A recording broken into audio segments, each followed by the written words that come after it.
চাঁপাইনবাবগঞ্জের শিবগঞ্জে বাংলাদেশ জাতীয়তাবাদী স্বেচ্ছাসেবক দলের ৪৪তম প্রতিষ্ঠাবার্ষিকী উপলক্ষে আলোচনা সভা এবং দোয়া মাহফিল অনুষ্ঠিত হয়েছে।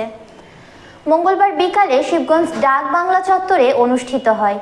স্বেচ্ছাসেবক দলের ৪৪তম প্রতিষ্ঠাবার্ষিকী উপলক্ষে আলোচনা সভা ও দোয়া মাহফিলে প্রধান অতিথি হিসেবে বক্তব্য রাখেন বিএনপির চেয়ারপারসন বেগম খালেদা জিয়ার উপদেষ্টা ও অধ্যাপক মোহাম্মদ শাহজাহান মিয়া।